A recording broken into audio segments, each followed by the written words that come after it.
welcome to another episode of Chatty Broads with Bekah and Jess.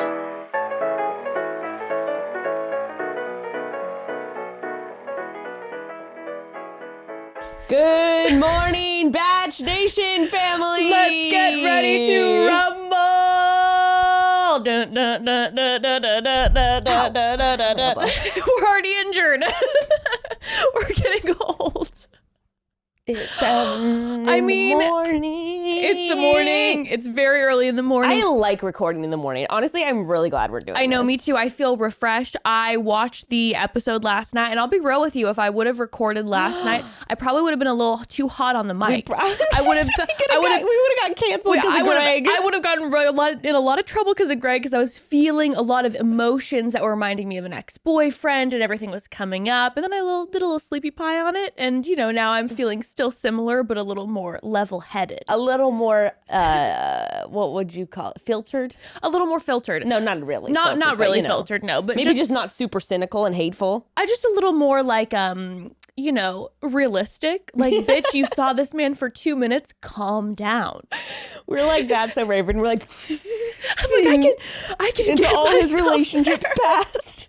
And honestly, it's good for me to check myself, because after we met all the men last night, I was thinking about how in our cast bio breakdown episodes, we had two speeds that I can tell. Either yes, so right or so very wrong. Like, there were some very right ones. There were some right ones, to the point that I grabbed my chest and gasped, and I was like, wow, I should I'm get into maybe a different career of psychic ship, or whatever you may call it. The four of us should start a business together, perhaps. Yeah. But then some of them, I was like, I could have been more wrong.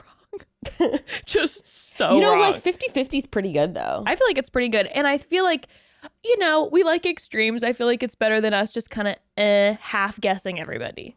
Totally. I think people would pay the four of us big money to show us, oh man, dude, we could do a whole episode where people show us someone's dating app profile that they're like, this is a new guy I'm dating. Can you please evaluate? Because if we got some Tinder bio blurbs, if we got not one but 4 photos, oh no, we would be 95% accurate. I feel like we'd be really accurate, because let's not forget, these men are still presenting on national television, so you're putting your best face forward. ABC took the photos. ABC wrote the bio. This is their own choice. You get so much from a dating app. That would be such a fun episode. We should really do that. Now, the problem is... We might also really save people from... Yeah, we just couldn't. Unfortunately, the unfortunate part about this is that the broads would not be able to see the man we're discussing, because we can't just, put random people's photos out on the internet and judge them without consent. Now, if someone wants to send their bio, or their Tinder bio, but then you have the risk of getting your feelings hurt, and that's a little sketchy. Couldn't we blank out the person's name and their eyes, but just show them holding the fish and shit? Perhaps. You like the fish and shit because I'm like, well, I can already tell you about him.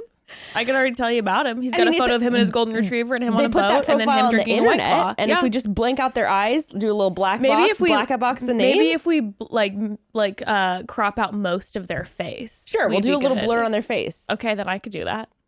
But everyone can still see the golden retriever in the photo, you can the still whatever. You still get the vibe. You get to see their outfit. And honestly, you don't need to see the face. No, you just need to see the clothes and the background and what they wrote about themselves.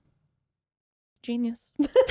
Anyway, all right, we're going off on a tangent. So the Bachelorette episode, I'm not gonna lie, I felt super hopeful about this season. I feel great. I think it's gonna be. I think I told Grace, I said, I think it's gonna be a good one. I think this is gonna be. This rivals to be in maybe my top 3 favorites.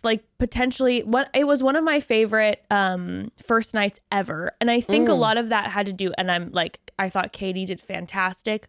Loved having Tayshia and Kaitlyn there instead of Chris. Loved the energy difference. I thought the guys were really entertaining. But I think one of the biggest reasons I liked it is it didn't feel like it was 2 hours long. It went by really quickly. Okay, I agree. Normally at the end, I'm barely even sticking around for the sneak peek of the rest of the season. But I was like, okay. I don't know why it was this way, but I felt like the guys' intro packages were barely there. I think that helped. Right? And But it's like, you would think actually that would. but you'd think we wouldn't like that. I'd like want to get to know the guys, but for some reason, the way that they set it up, we got to know Katie a little bit, but it didn't feel too long.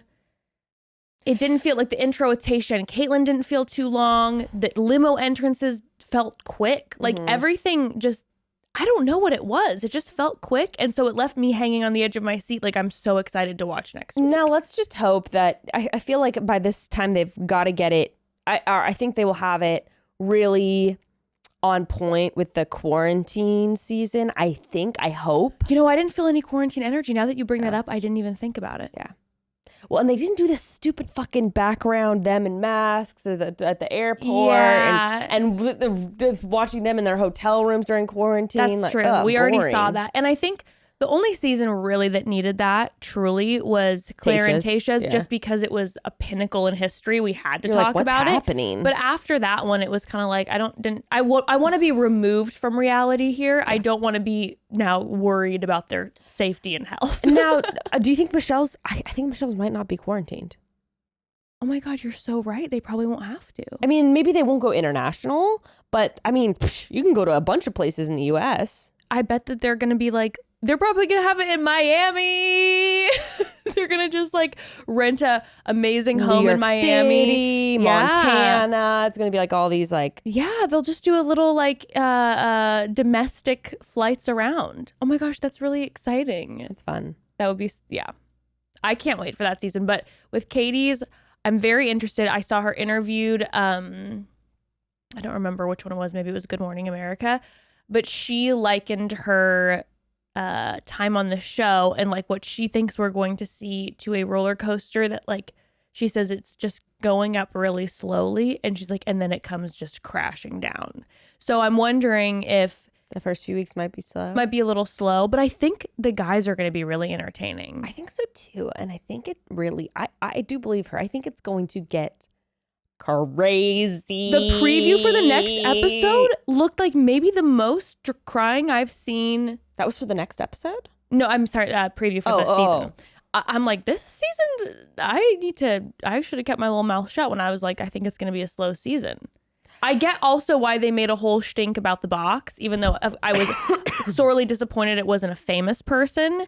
The man never got out of that box. So I was like, all right, I get how you guys have to like do this at this point because this man refused to leave his box. Pretty good. Okay, yeah, it was actually pretty good. We'll get into that. First, we got to talk about something important. We got to talk about the major news that came out this morning, which this also makes me glad that this makes me really glad that we recorded this morning. Because can you imagine if we were recording it like last night, then we would have had to try to like add it in. All the broads would have been like, oh my God, how are you not talking about this? Because this is some big damn news. Broads? Chris Harrison's not coming back. Chris Harrison has been fired. Did they use the word fired? They said exited, but he went unwillingly. So I think they're trying to make it sound nice, right? I mean, maybe at the end they could technically use the word exit because they probably came up with some sort of deal for him. Yeah. But the man did not. But the man did not want to go. In the Deadline article, it talked about how he was threatening, exposing dirty laundry about the franchise. So obviously they had to have negotiations, which, in my opinion, I consider him fired. Like he didn't want to go. He wanted to continue to host the show, and he had to come up with a deal to not air dirty laundry. He was fired. Yeah. I mean, but you got it. What I do hate about this is that it says right here, you know, his lawyer Brian Friedman pledged to unleash the Shiva. What is this writing on Deadline? Anyway.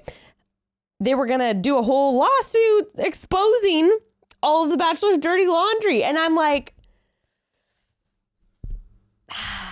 I feel the same way. That's the only thing where I'm like, everyone could be like, yes, that's doing the right thing. And I'm like, bro, it sounds like they had a lot of shit to cover up of the franchise. I mean, I won't say that I like was having a casual conversation with an ex-producer on The Bachelor recently, and she definitely alluded to there being a lot of that behind the scenes. All of the racial stuff. Yes. Even aside and that was from what that, that was what the conversation was about. when my season aired, this was something that wasn't talked a ton about. A bunch of the producers were under a lawsuit from a former producer for sexual harassment. Pardon me?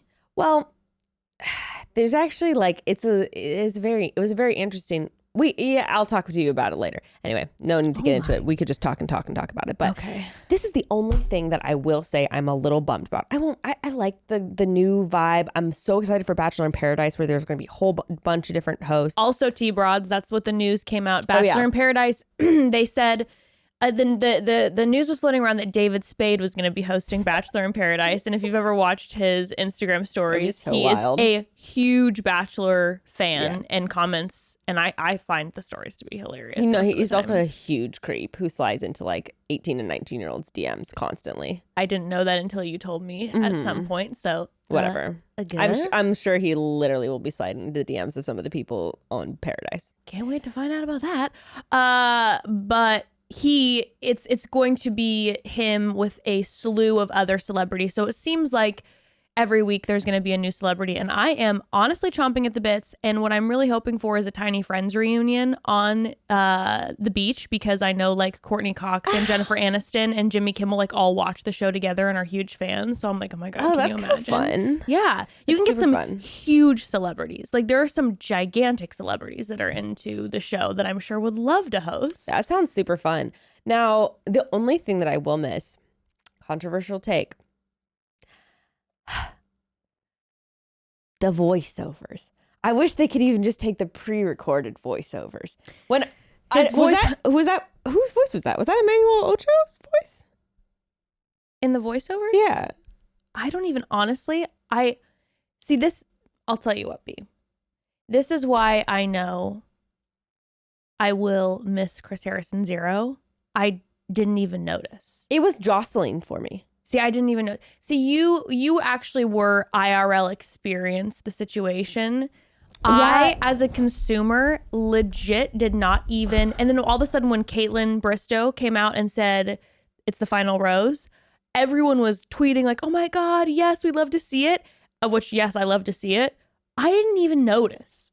I was just like zoning in on the actual final rose. I didn't even notice that it wasn't Chris Harrison. So that's all that I need to know. Where I'm just like, I will miss those. To me, those are like benchmarks of The Bachelor. I will miss the voiceovers, and I will miss like the final rose. I don't give a shit about his advice. I don't give a shit about seeing his face. But with the voiceovers, and I was just kind of like, also, I was really noticing, because I don't know who it was, but at the end, it sounded like someone was recording in their bathroom. Well, at home. Well, in the final preview for the episode, Katie, when she was like, "I'm on a journey to find love," and I literally wrote down, "Is she in a hallway that's empty?" like a hospital hallway, because it was just this weird echoey like, "Will I ever find love?" And I'm like, what did they do to her? Where is she? Yeah, the voiceover for that one was like coming up on this season, and I was like, who recorded this on their iPhone in the bathroom? And that kind of bothered me. So some of those things are a little bit like production value I'll miss, but otherwise, I think it'll be fun and edgy now. What I'm really hoping for, personally, fun and fresh. What I'm hoping for is whoever they have host the show. Yeah. I love the idea. I love having two women there for the Bachelorette. Like I love the energy of that.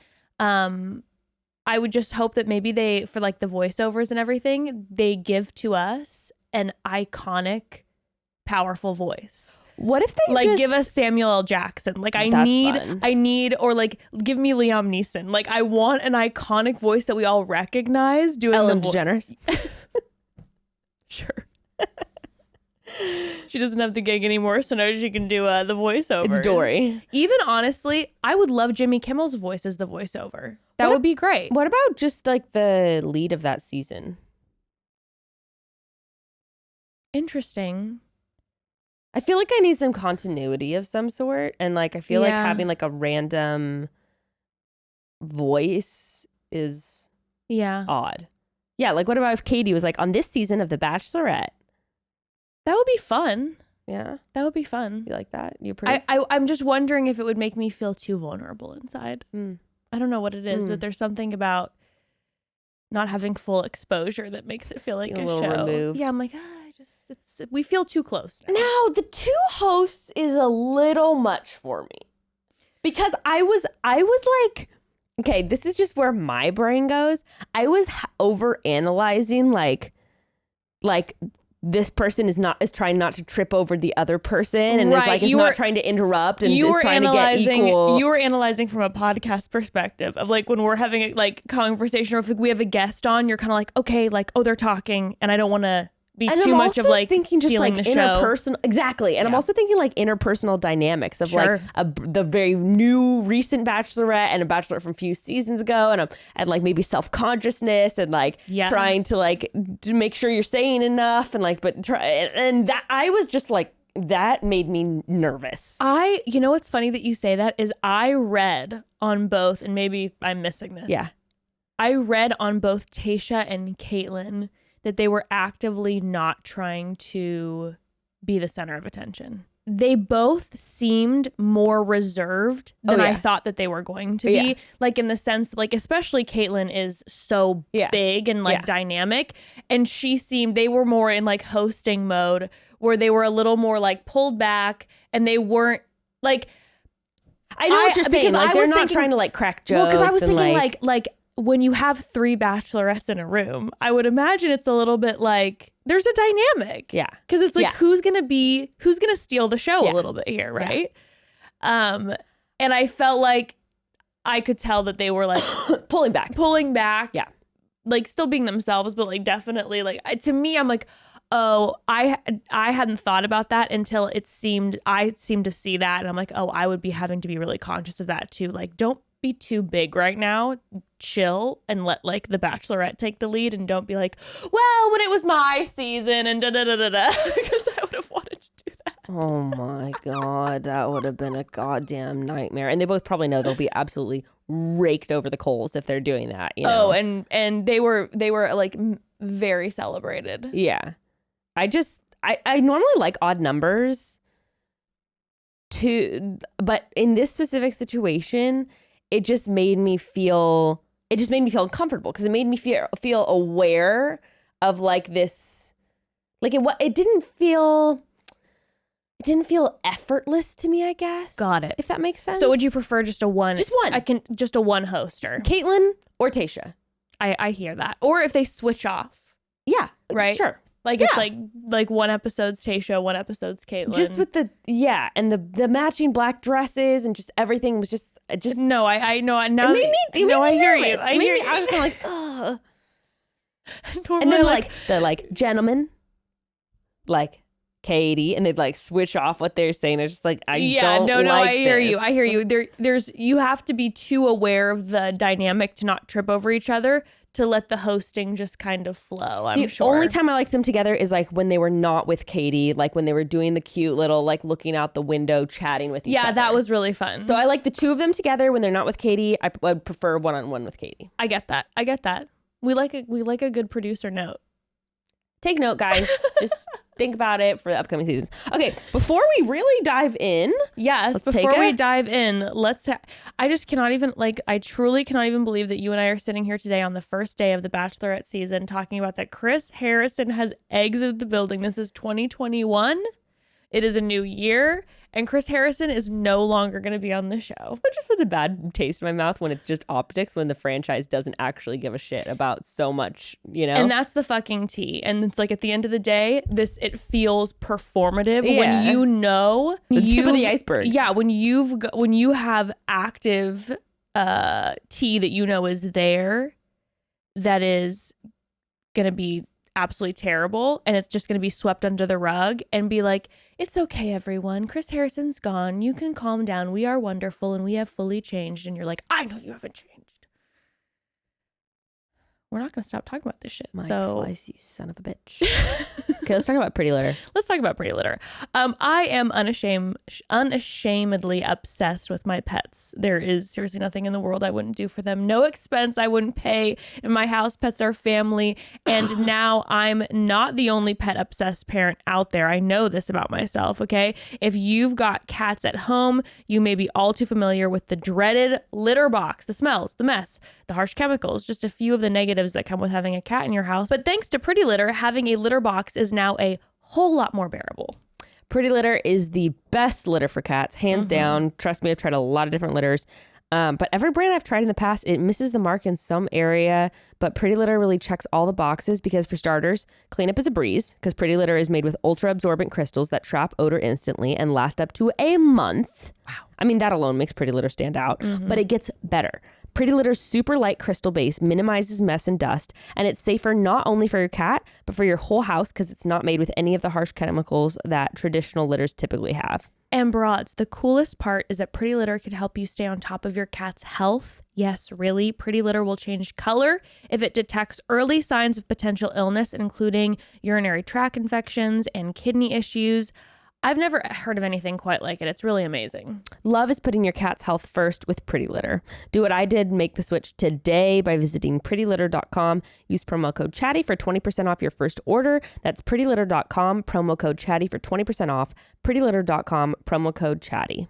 Broads, it is time to treat yourself. Treat yourself in big ways like a facial or a vacation. Treat yourself in small ways like throwing the carton of your favorite ice cream into your cart at the last minute. And treat yourself in unexpected ways like giving your bra drawer a complete overhaul. Honestly, having a nice, new, comfortable undergarment really does feel like a little indulgence every single time you put them on. It makes your day so much better, you know? It changes the course of your day. And y'all know there's only one place we really love to shop for bras, and that's Third Love, the online bra shop that does everything different and better than traditional in-store bra shopping. To start, no more awkward fitting rooms.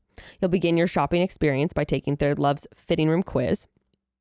It turns out there's so much more that determines your correct bra fit than just your actual breast size, because Third Love will determine your size and suggest the best styles for you based on things like style preferences, your breast shape and size, and any current fit issues you may have. The first bra I bought from Third Love was their 24/7 classic t-shirt bra, and I now proudly own, well, a lot of their bras. It's truly the most comfortable bra I own, and it lays perfectly under everything. And I'm so excited because Third Love just launched their lounge and sleepwear. I already know it's going to be my go-to Sunday morning uniform for many, many months to come. You're going to love everything from Third Love, but if for some reason you don't, no worries, because exchanges and returns are free and hassle-free no matter what. You deserve some TLC. That's Third Love comfort. Ooh. Go to thirdlove.com/chatty. Right now, you can get 20% off your first purchase. That's thirdlove.com/chatty for 20% off today. All right. So should we just get into the episode? Yes. I have a tagline, by the way, which I don't know how it hasn't been used for this by the corny writing team at Bachelorette. Yes. I'm like, I'm thirstin' for Thurston.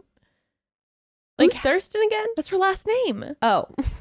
Who is Thurston? Was he one of the guys that came out of the limo? He sounds rich.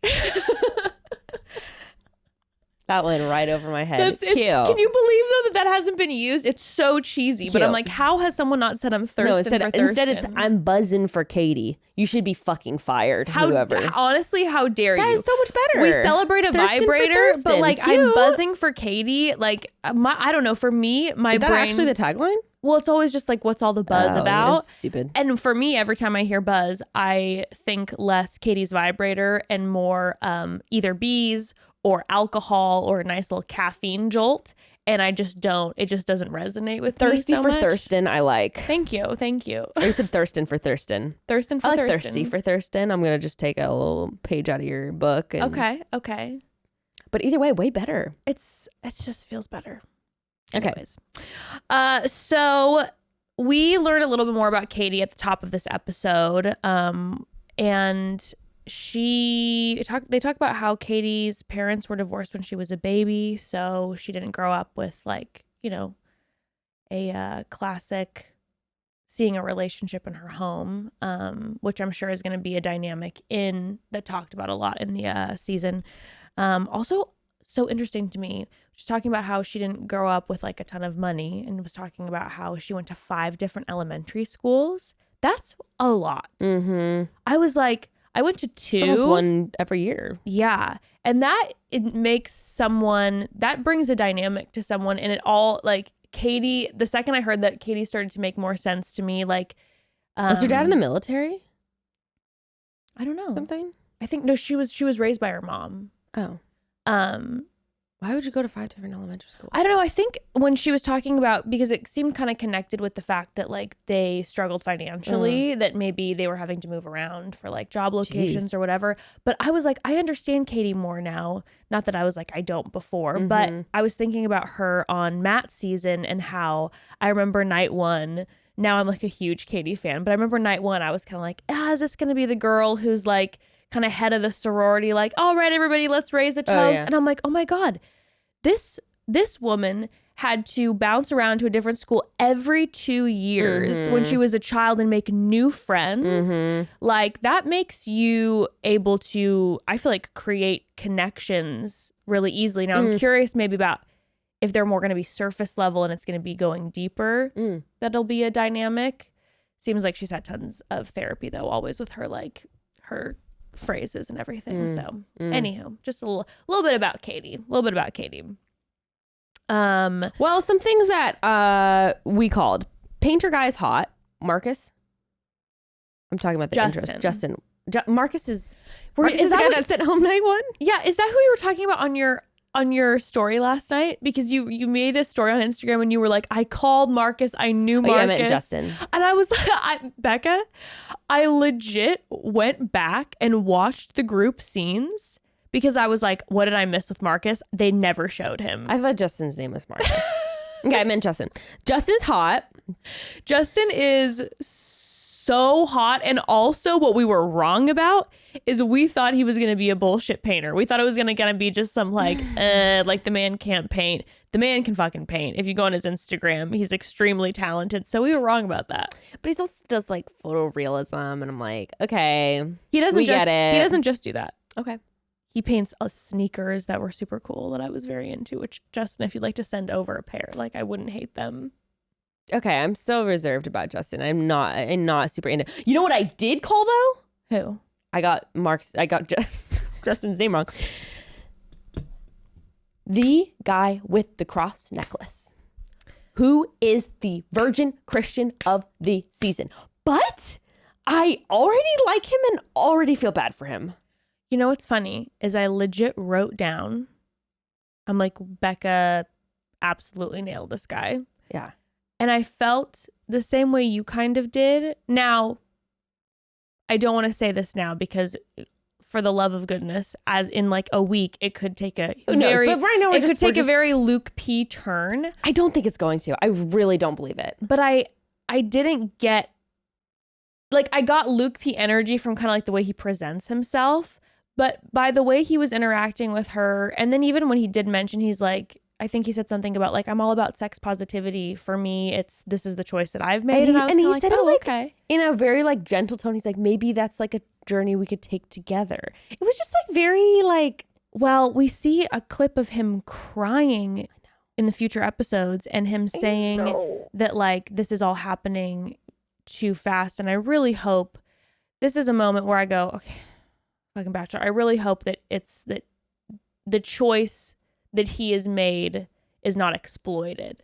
Now, I'm not talking, again, this is not a Luke P energy where you're fucking getting gaslit and like shaming sex positive. Let's not forget, Luke P came out of the limo with fucking crazy eyes, and you and I on night 1, we were literally just like, no. Everyone was like, Luke P. And we were this just like, guy, I see him as gentle and I see him as conflicted, and I just really feel for him, and I just have this vibe that he will be exploited 100% because they already put him on the season with someone who's with the whole vibrator tag on, and they plucked this guy like a strawberry in a strawberry patch to put on this season. So if you don't think that he ain't going to be exploited left and right, I mean, honey, this is The Bachelor. That's true. This poor man is going to be tortured throughout the next few weeks. You know what I really hope doesn't happen, because The Bachelor has really 2 speeds. And when I say this, I know it's going to be the case.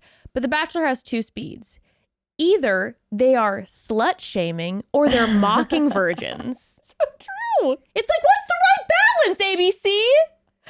You just have to have a perfect amount of sexual partners so right. or not talk about it. It's literally they slut shame They shame virgins. Or sort of someone's sexuality isn't talked about, period. Right? That's what I'm saying. It's right? It's two speeds. Yeah. And the people who apparently their sexuality isn't talked about, I guess, have like ABC's exact number that they would. I mean, like, what? Yeah, and then it's almost like their sexuality doesn't exist. Yes. It's very odd. It's very odd. Because it's not nothing interesting to comment That's about true. in their. But oh my gosh. Like, I'm like, for the love.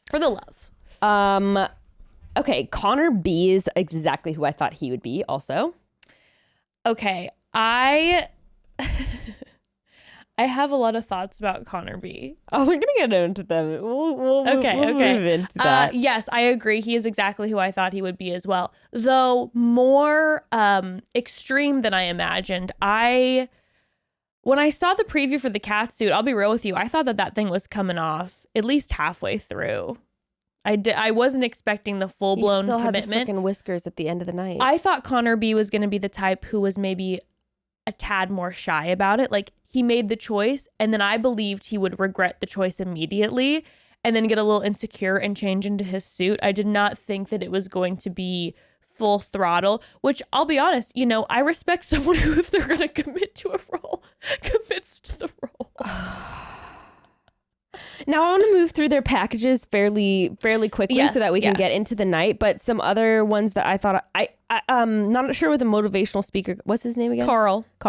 I always think that they have a lot of hidden issues. That's just my assumption. I understand. And I'm a little wary of that. I feel like I left the episode not disliking Carl, but I wasn't a fan. Not sure about him. I'm not sure. I think Carl's going to cause a lot of drama in the house. Kind of gotta agree with that. Big drama stir. Andrew S. is a cutie.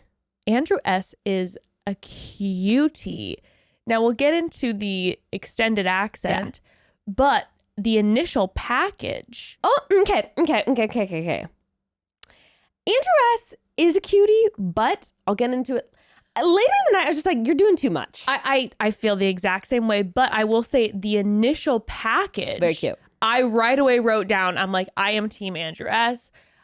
He was dancing around. Also, of course, he threw in the Bridgerton reference. When all of a sudden he looked in the camera, he's like, I burn for you. And I'm like, okay, well, now half of America is like dripping. But I thought it was going to end there. I thought it was like a funny moment that I'm like, oh my God, you do a great Duke impression. And no, and now it's like he thinks continued. He's the Duke, and it's just like, stop. And he's the one in the class who always takes the clowning a little too far, and you're like, okay. I'm really hoping that what we saw of Andrew S. Later in the evening was his nerves, and that like in the next week that he kind of like maybe chills out a little bit. He just comes off to me as someone who gets a little carried away in group dynamics and kind of needs to. Yes, he needs a little one-on-one. More self-control. Yeah, he needs a little one-on-one with Katie. He needs to like just kind of like relax a little bit. Of course, I wrote already hate Greg, so we're gonna talk about that. Mm-hmm. Greg, I think perhaps maybe I'm wrong. Maybe this was an off-screen conversation, but I believe in our cast bio we did mention something about how Greg will be the guy who's like the uncle guy. Oh, did we really? I feel like we did. Maybe we said it off camera. Maybe it was an off camera moment when one of us went to pee that it was like, Greg's gonna be the uncle. And here we go. His package is the uncle package. Now, I know a lot of people feel very strongly about Greg. We're going to get into Greg. Also, who's the other one? I just wanted to say back to Andrew S. His grandma, like when he was leaving and his grandma was like, have a great time. Made me, I've never been more happy. I loved his grandma. I'm like bringing his grandmother on. She was so fucking cute. I was dead. So now the girls, like, I didn't know why they were barefoot when they came up to Katie. Did you notice that? They were barefoot. And then when they were walking inside the house to have the chat with her, they had shoes on.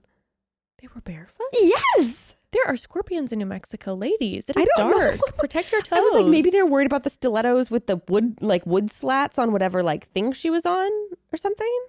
I guess I would have liked barefoot energy if this was like a beach, or even if like the resort was very like, all open air with like flowy curtains and it was like this breezy dynamic. Then I'm like, yes, let's all be. Ooh. shoeless, but that's odd. I did not notice that. That is a choice. I was like, they're barefoot, and then they walked aside. Now they weren't barefoot. That's a choice. Now the Katie, Tayshia, Kaitlyn. I do believe that Katie had no idea that they were there. Do you? Because her reaction seemed very genuine. Yeah, I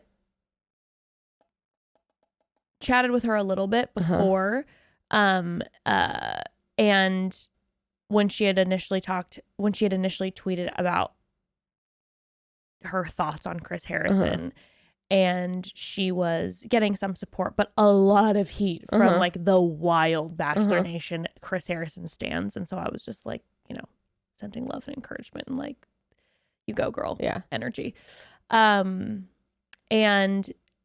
it seemed like she was, happy that she made that decision, but also really didn't know what was going to happen and at the time didn't know that Chris Harrison wasn't going to be hosting. So when she said, I thought I was going to be out here alone, I'm like, I wonder if she literally thought that it was like, Chris isn't here, but we're also just not going to have a host. Like, producers are going to set you up and it's just going to be a little different.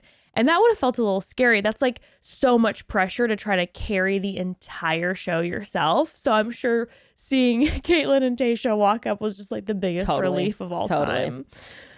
I always can't stand the chats, the pre-chats. My brain goes... Yeah, I'm like, show me the man. I just start getting anxious because I want to see the boys. I want the boys to come out. I think their chat was cute. I was in and out because I was I was posting on Instagram. Right? That's like the throwaway portion of the episode. Yeah. And I think, again, that's why the whole Chris Harrison thing, when everybody's like, it's going to be so different. I'm like, I just kind of tune out whenever they're not having like a relationship dynamic going on. Well, so let's go get into the guys. Let's talk about some of these men. First, Thomas. I want to hear your thoughts. First of all, not what I expected from the photo. From the photo we talked about in our cast bio episode that he was super like kind of like cheesy, suave dad who's gonna like be like taking you to all the restaurants and like just the guy who we were saying asking, he's the guy who always asks for a threesome and you're like, go away. He didn't look like that guy to me. I thought Thomas was way better looking in person. I don't know how I feel about Thomas because I don't like him. He talks too much.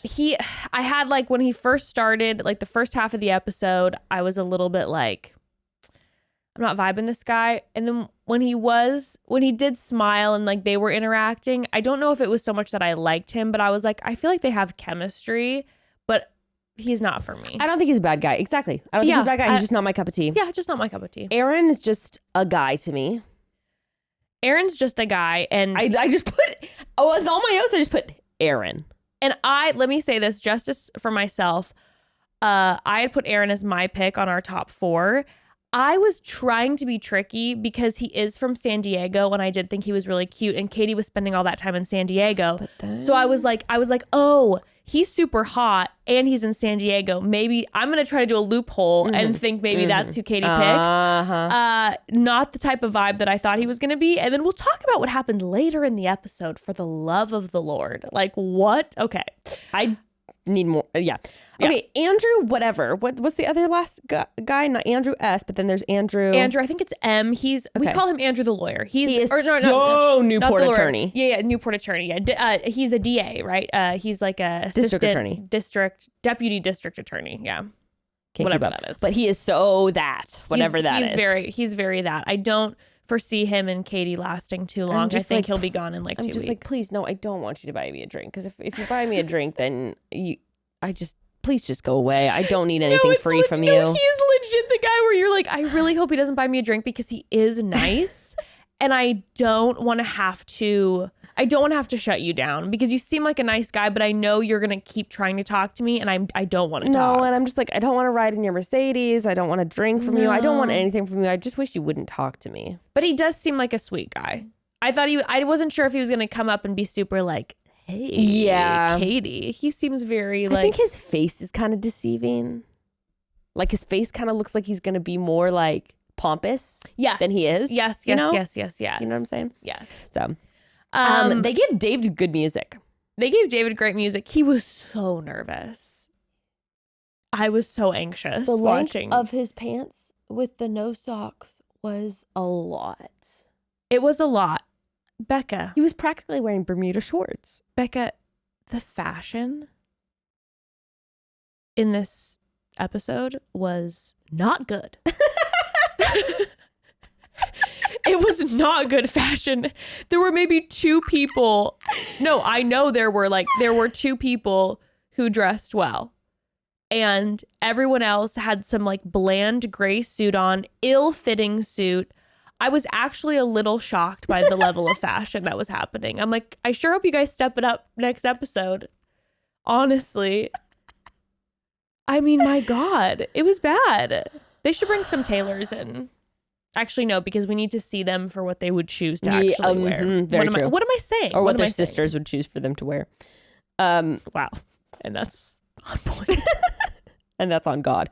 That's on God. But he was so nervous.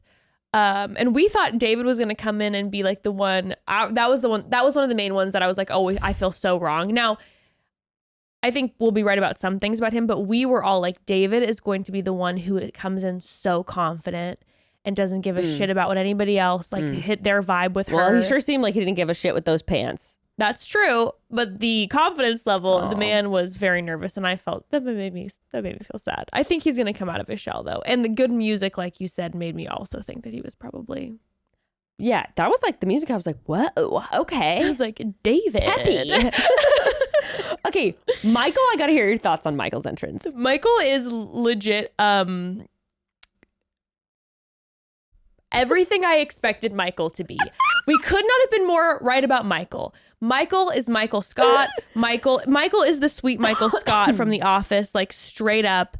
When he gave her the two, and he says, this watch is a family heirloom that has been in my family for 200 years.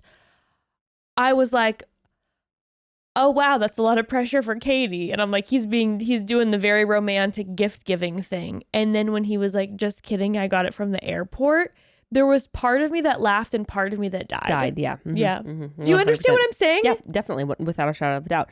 Also, I feel like he reads books that tell him to look people directly in the eye, because I feel like he was just like, and like, I'm just like, oh, this sweet guy. Yeah. Don't you feel that way about Michael? Part of you, your heart smiles and part of you dies a little bit inside. What is Mostly that? dies. Like, I'd say like 60-40. Yeah. It's Michael is very nice. And but she cutting to later in the night, she gave him one of her first roses. Katie's choices are not what I was expecting. Katie's choices made me die a little inside. I'm just going to throw that out there. You know what's funny is that I don't know why I hadn't thought of this before, but Katie is kind of like nerdy, like cool. Like she's like the nerdy, cute, cool chick, right? So she like likes like nerdy things, but then she's also like super sex positive, but like, so it makes sense to me now that she's actually choosing some of these guys who maybe right off the cuff we're expecting her to go for like jock guy, and she's choosing more like soft spoken teacher. I'm going to throw this out there, and it's going to sound, I feel like maybe it's just too mean, but I don't mean it mean, but it just being honest. I actually really I think Katie's going to be so fun as the Bachelorette, and I really like her as a person and I like her online. I do not think I would have liked her in high school. Like, I think I would have been like if we were in a group, this is how I always add up someone in my head. If we were in a group project, yeah, I would be like, No, we don't have to get together on Saturday to work on this. Yes. I'm not doing it. I feel like she was probably like that in a group project as well, which then again, and Michael and Katie would be in my group, and I'd be like, no, you guys work on it if you want to work on Saturday. I have plans. She's choosing kind of the guys who would be that way. And you know what makes sense is I was looking at Bachelor horoscopes, and she is a Capricorn sun and a Virgo moon. I like those though. No, I love those signs. Yeah. But what I'm saying is, she's very like type A. She's very type A. Yeah. She's very earth. Yeah. She gets the shit done. She works on Saturday for the group project. She makes sure it's an A+, not just an A. You know what I mean? So I'm like, yeah, it makes sense that she's maybe picking these guys which I'm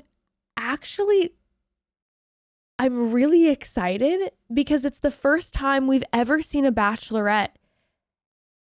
The guys that she chose for her top 5 via Rose, we've never seen anything like it. The guys that she chose are the guys who we were like, oh, they're gone night 1. And that's why I think this season is going to be so interesting. It's going to be so interesting. So I love that. Now, just the guys that she picked, and I'm just like, yeah, literally, I'm not joking. The cat guy, I was like, if there is one person I'm picking out that I am the least attracted to, it's basically every single guy that she picked. I would have to completely agree.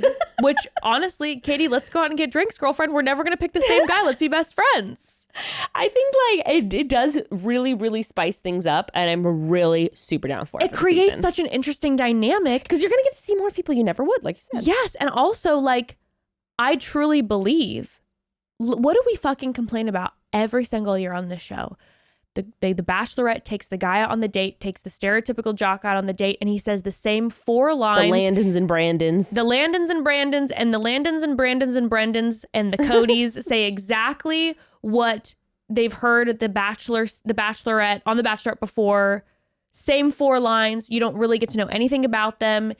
They make out a ton, but they're dull and whatever. I think we're going to have really dynamic conversation because these people, like a lot of the guys that she chose actually like these people. These people are outcasts. No, but I mean like these people actually that she chose have interesting personalities. And I think they're going to be really fun on dates. I think that they're going to push them to do those mud wrestling dates. And I think Connor is going to be like, I don't want to mud wrestle. And it's going to be really fun to watch him be like, oh my gosh, I've never done anything like this, versus the other guys who are like, yeah, let's get down to business. Like, I'm excited for that dynamic. It's going to be fun. I think I'm going to be cringing my way through the season, and I'm going to enjoy every second of it. And I love it. Now, Trey's ball pit entrance.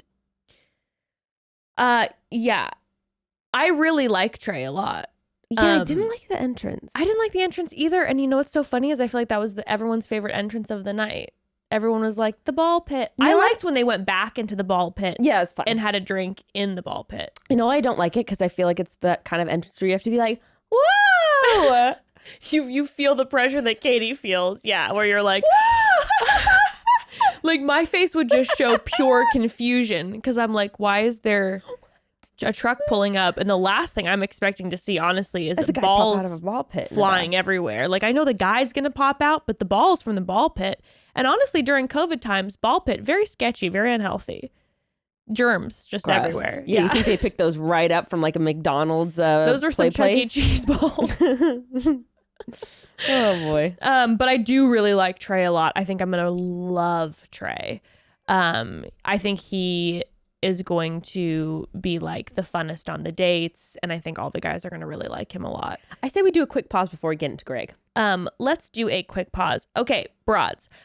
They say it takes 30 days to create a good habit, right? Seems simple enough. But then why is it that on day 28, I just fall off the train? Like, seriously, every time I try to create a habit, with one exception, my daily vitamin routine, courtesy of Care of. I swear the reason I've been able to keep this up is because Care of makes the entire process so easy from start to finish. There really isn't any reason not to stick with this good habit. I second that. I freaking love my Care of vitamins for a lot of reasons. Yes, of course, they're conveniently packaged. Yes, they're super transparent, but more importantly, they are effective. If you're new to Care of, you'll start off by taking their in-depth online quiz, which asks you questions to help identify your current lifestyle and health goals, and it determines the best way for you to get to those goals. And then once you take the quiz, Care of gives you personalized recommendations, and it's pretty much like getting a free one-on-one consultation with a nutritionist, but from the comfort of your own home. It seriously is. And not only does Care of give you expert recommendations, but they also give you all the research to back up what you're being recommended and why you're being recommended it. Care of delivers your vitamins to your door each month, and they come individually packaged in daily doses, perfect for throwing in your handbag or car console or carry-on bag. For 50% off your first Care of order, go to takecareof.com, enter code chatty50. That's takecareof.com, enter code chatty50. You're going to get half off, 50% off your first Care of order. So, broads, I will forever kick myself for slacking off in my required high school language classes. I wish that as a kid I had understood just how cool, not to mention useful and amazing, being able to communicate in another language is. It's necessary. So, tisk tisk to 16-year-old Jess slouching in the back row texting my 11th grade boyfriend. Now, though, mastering a new language is a big bucket list for me. I think it's extremely necessary and important.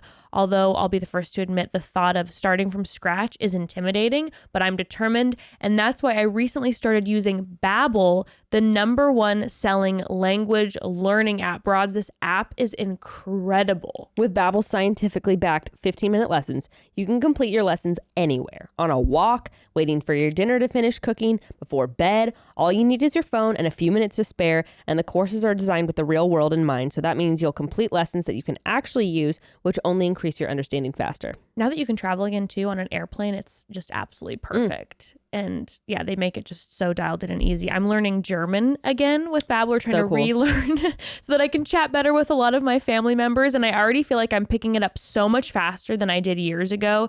The thing I struggle with the most is my pronunciation, but Babbel's speech recognition technology helps a ton because it coaches you on the correct pronunciation and accent usage. I noticed a huge difference, and I've only been using Babbel for a few short weeks. Right now, when you purchase a 3-month Babbel subscription, you'll get an additional 3 months for free. That's 6 months for the price of just 3. Just go to babbel.com and use promo code chatty. That's BABBEL.com, code chatty, for an extra 3 months free. Babbel, language for life, BABBEL. Alrighty, back to the men. Okay, so the next person, was Greg, who came out. His line? Can we talk about his line? How he was choked up right away, he said?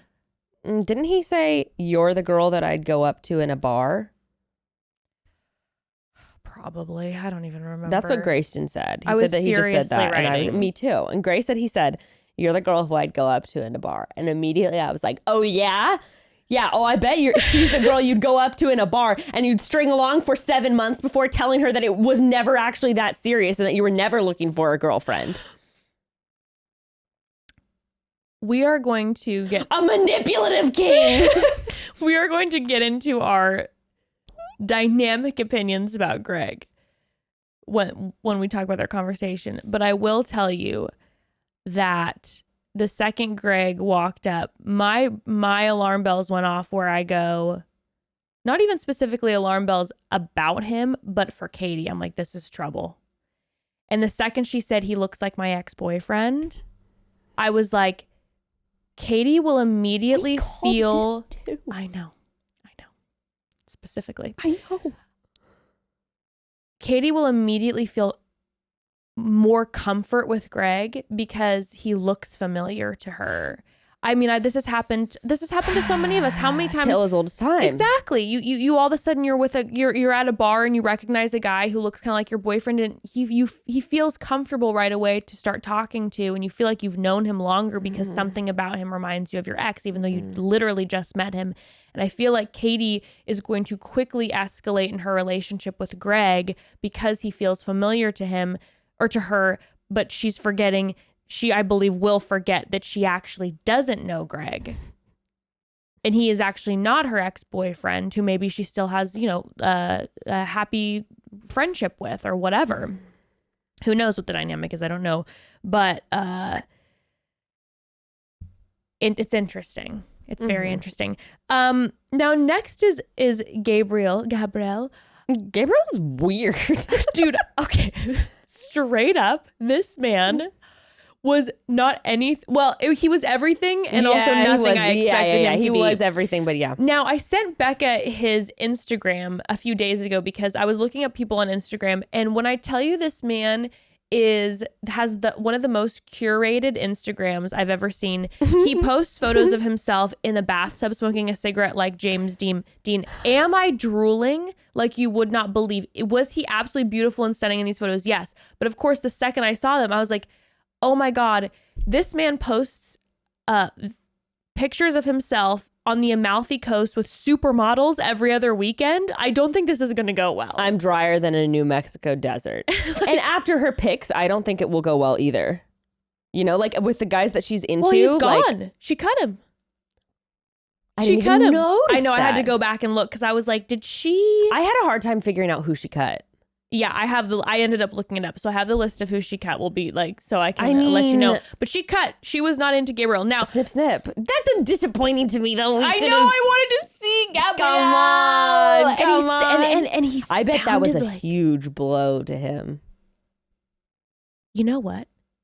Gabriel probably will pine for Katie for years because she's the first woman who's ever rejected him. He'll write her wild love letters and she'll be like, who is this again? Like she won't even remember. He will also just be like, honestly, they don't like people like me on these types of shows. They're not ready for a Renaissance man. When he went up to her, first of all, his voice actually sounded like Bennett. If you close your eyes and rewatch it, it sounds just like Bennett. It's strange. When he said, he literally casually walked up with a hand in his pocket and he goes, hey, it's finally happening. It was too good. It was unreal. And then he made her hold him and do deep breaths with her. And I would have sent his ass home too. Oh, it was the most uncomfortable. Now, what I loved about it is that I wrote down when this was happening, I said, she's staring at him like, oh my God, what a hottie, but also looking at him like she hates him. It was such a mixed emotion of like, wow, he looks like a old-timey Hollywood actor, but I hate him. Like I hate that man. He just made me embrace him so deep and he practically cracked my back and made me take a deep breath. Yeah, I'm just like, what I don't like about that is the assumption that someone wants to be close to you. Yeah, I don't want you to hold me, Gabrielle. Gabrielle, that was her breasts were just pressed up against you. Like, Gabrielle, unless a woman extends herself in that way, like you're meeting her for the first time and you are literally, You know what it is too? It's the thing about it that I sort of love and hate simultaneously. It's not that he wanted to feel her body pressed up against his. No. It's that he wanted her to feel his body. Oh, he's like, do you feel the chiseled abs underneath this? I'm not really much one for working out. Sometimes I get on Mother's Rower, you know? I don't know if you can smell that, but this aftershave is Dolce & Gabbana. He looks like someone that does exercises on the rings. I just picture him. Oh my God. Okay. But bye-bye. But I mean, he's gone, so there's really not much more to say about him. We don't see him at all for the rest of the episode. John the bartender? Love him. Love him. He looks 5,000% 15 years old. Like, I've never seen someone look so young on the show before. 15. The angles of his face are so sharp, they could cut a piece of paper. Cut glass. Yeah. So young looking. Like, I could not believe it. I can't believe he got a job as a bartender because he looks so underage. He has the taut skin people dream of. Women in LA dream of. I know. I was just like, John, send me to your doctor. I like him though. I like him too. I like his pep and his excitement. We were guessing he was going to be kind of like that guy at the bar who like you fawn over and then like shuts you down. I don't get that vibe. I thought John the bartender I thought he was like the bartender that you and your girls go to. No, that's Hunter. We thought Hunter was going to be that way, which I still think he is. But no, John, we were thinking that it's like, oh, I would have a crush on him at the bar. And then he would be like, he'd shut you down. Yeah, he'd be like, you'd be asking to like, is it really $10 though? And like, yeah, that's gonna be $10. And you're like, I think John is. No, John would do this smile. John would be like, sorry, manager. What can I say? And then he'd be like, if come back in like an hour and we can do a round of shots together. Yeah, fireball. Like you can buy it for me. Yeah, exactly. No, John seems like a sweetheart. I think I'm gonna really like John a lot. Garrett, I put sweet with a question mark. I'm not sure about him. Yeah, I'm having a really hard time even beginning to form an opinion on Garrett because his name's Garrett. And so I already I'm trying not to just assume he is a Garrett. Yeah. So I just have to give myself a moment before I really assess him, because in my brain, I'm like, you're a Garrett. I'm just waiting for you to become the villain. Yeah. And he seemed low key. Could be deceiving. Yeah. Yeah. You know what we didn't talk about with Chris Harrison getting fired? Someone check on Zima.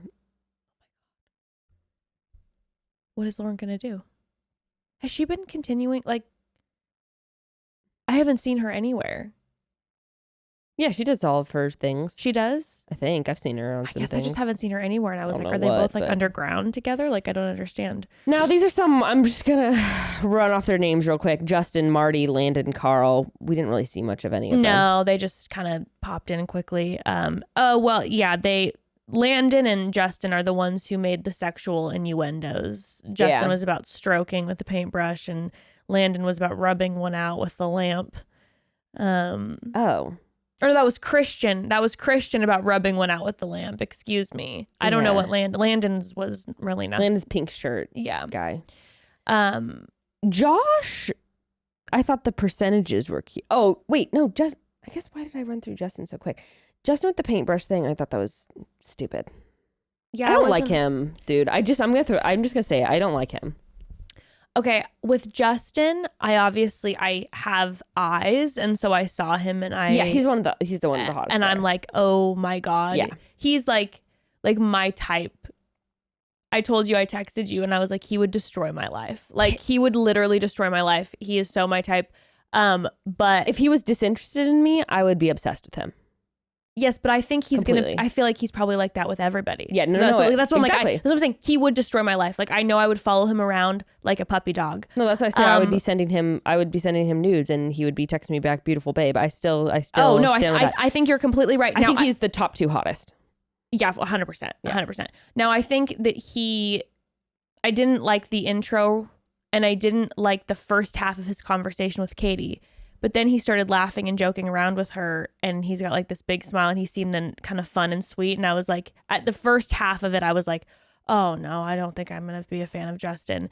And then I started to melt for him the second half of his conversation with Katie, but I also don't know if I'm just being a simp because I think he's what I just don't like is he led with the paintbrush thing, and then he led with the painting thing, and I'm just like, okay, we get it. This is how you sleep with everyone. Yeah, it's just the whole we fucking get it. You're a painter. How will you feel if he never talks about it again? Well, then you start to. I would much rather him not talk about it on night 1 and you find out on week 3 or 4. Yeah, because how sick would they that do an be? Art challenge and suddenly he blows it out of the water. That is dope. I agree, because you know what, Justin, take it from us. You just needed to show up with that face, and you would have been 100% staying around. You seem like you're charming and you're gorgeous. And if you would have waited for an art challenge, because they would have lobbed that to you for sure. To me, it's the same thing as if someone's leading in, and this might be because I do art too, and it's the same thing as someone leads with the guitar thing. Oh yeah, it's way better if you find out, you're like, wait, whoa, yeah, you can sing or you can play the guitar, and then my attraction levels skyrocket because you kept it kind of at bay. And that's how I feel about the painting thing. It's like, who's my paintbrush that I stroked all whatever, and I'm like, okay, stop. Here's my painting. I'm just like, yeah, no, I hear you. Just not into that. He's just too attractive. He's super sexy for sure. I can only have so many thoughts because I just need him around just for a little while longer. I need to get to know him better. I do too. I want to actually see how it develops. Now, Josh, the percentages thing was kind of cute. Where I'm like, whatever percentage this and whatever percentage that, 100%. That was for cute. You. I liked it. It was cute. a good, just simple line. Yeah. Now, with the old car, I expected Chris Harrison to pop out of that. He was with a cane and be like, you think you can get rid of me that easily? He just swoops. He's just like, surprise! He all of a sudden, Chris, he has just fire in his eyes, and he's from the 1902. He's taken on kind of this old timey devil magician thing, and you're like, oh my god, yes, kind of the evil guy in the caravan where he's like, step right up, my lady. He's got those contacts on that look like his eyes are spinning, and he's just like, welcome to the circus. We're gonna make.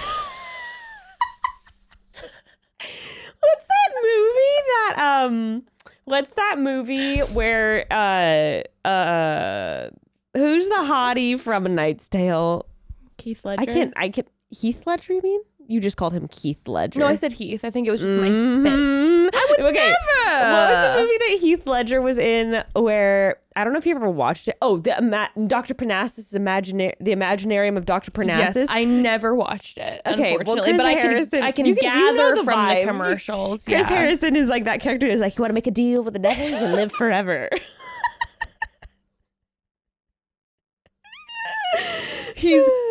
He's fully kidnapped. And then he's like, 3 strikes. And he's like, did I say 3? I meant 2. And it's like kind of this way. You're like, ah! He's fully kidnapped Neil Lane. Neil Lane's in the back of the truck like, please. Don't say no to him. Just say yes. Please. He's got like a carpet bag and he's like, diamonds. Anyone want some diamonds? He has a diamond on every. He's wearing an engagement ring on every finger. The carpet bag has like roses all over it, you know? He like, just the creepy magician. He's like pulling the rose out of the hat. He's like, you want this? It disappears. Gotta have me back on the show. That's how this thing goes now. His head's like lolling back and forth, you know, like he's Johnny Depp. Yes, I'm getting very like Baz Luhrmann, like one of the hectic scenes in a Baz Luhrmann like Moulin Rouge energy where he's like, and you're like, scarves and roses are going everywhere. Katie's just spinning. Date cards are falling from the ceiling. He's like, I made that happen.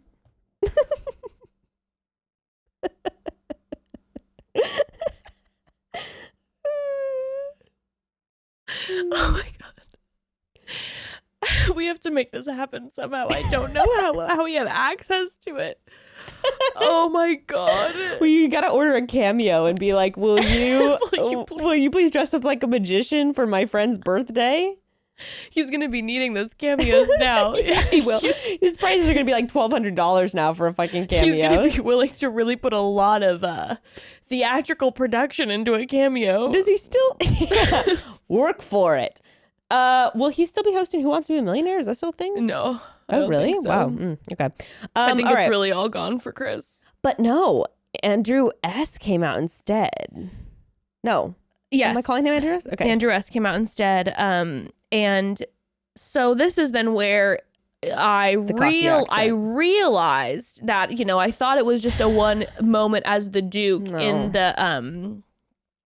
the beginning. And then I realized, I go, oh, this is a thing. And how long is this going to happen for? And I'm really not looking forward to listening to them talking in British accents back and forth. Now, this is the stuff of Chatty Broad's nightmares. We've talked about this on numerous occasions. We actually talked about this literally, I think, 2 weeks ago in the intro of one of our episodes. It makes it a little better that he's like not a theater, or is he a theater kid? He totally could be a theater kid. I'm like assuming he's not, but I also don't know. And it seems like one of those things where like he was out at like a bar or like a party and someone said that some girl was like, oh my god, you remind me of like the dude British accent, you remind me of like the Duke from Bridgerton. And now he is like, he's like, his eyes lit up and he was just like, yeah, that is me. And it worked too fucking well. Yeah, like when he came up and he did the British accent and then he was like, I'm just joking. I then for a second was like, oh, okay, it's kind of funny, like, but then he kept doing it and it just never stopped. That's the thing with Andrew. You're like, okay, just stop. Yeah. Like, okay. That's stop. why I really like him, but I want him to not. I need him to stop. Yeah, no. I really need him to stop. Yeah. And if he doesn't stop, I don't know how I'm going to feel anymore. If this continues, if this is a weekly thing, if we're going to have to listen to him talk in an accent, you know, I don't know how I'm going to feel anymore. I really hope that this was just the nerves and that he just like maybe is more chilled in the next episode. Connor C. No to the glove, in my opinion. No to the glove. Don't like that. No to the glove. Kyle with the underwear. No to the underwear. No to the underwear, but I think we fully called that about that Kyle would do something like that. Yes. Yeah, and I'm just like, Yes. oh, Yes. God. By the way, I loved the portion of Kaitlyn and Tayshia watching the guys and judging them from the corner. I was so jealous. I wanted that to be me and you so badly. Yeah. Be able to watch IRL night one. Yeah. And make commentary from the side. Yeah. Ugh, a dream. Hunter with the fish. No to the fish. No to the fish. No to the fish. Jeff with the RV. Did you like the RV? Bekah, I couldn't even believe my eyes. And I know this is like later on in the episode, but the whole thing that happened with Jeff, I couldn't even believe it. It was the wildest thing I've ever seen on a first night. Just go get into it right now. First of all, when the RV pulled up initially, I was kind of like, oh, that's kind of fun. Yeah. And he's just like, I brought my home with me, da-da-da-da-da. Yeah. And I was just like, I don't know if he is joking, if that's his home, Yeah. or if that is really his home. Either way, I thought it was kind of fun. Yeah. Later in the episode, when he took her into that RV, and it was a mess inside, and his boxers were all over the place, and there was food everywhere in pans. And I was having flashbacks to one of the early episodes where one of the bachelorettes got to go into the home of the guy. And he didn't, and he was unbothered by the fact that it was disgusting in there. And he had his veggie plate set up for her. And then he was making some very uncomfortable, he kept talking about like, don't worry, I'm not that weird guy taking you into an RV. And he kept saying that over and over again. Like, and how many women have been in here? Yeah. And did they make it out? And she's clearly uncomfortable. And then he said something like, don't worry, this isn't one of those situations where I take you into an RV and give you alcohol and then show you the bedroom. And I was like, oh. we weren't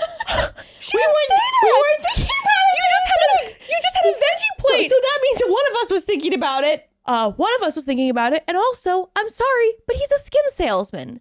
So for me, I'm like, where's the skin in this RV? Where's the skin coming from? This is where you, like, this is your home. So the skin is somewhere in this RV. You keep alluding to the fact that you're not going to hurt her in this RV and you're a skin salesman. And I don't know. I just literally, I couldn't sleep.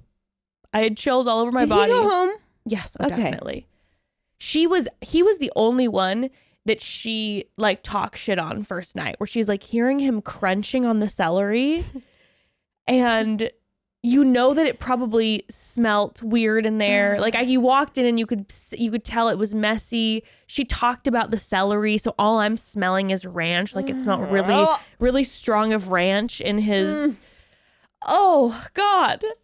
I love the idea though. Like if he legit would have pulled up and that was his home, I'd been like, I love the fact that this guy is like, this is where I live. And if he would have walked in and but he said he saw nothing wrong with anything he said or anything that was going on. And if she would have walked in and that RV would have been really like tidy and nice inside and would have been like, I like to travel around in the country, I would have been like, this guy's got a fun dynamic.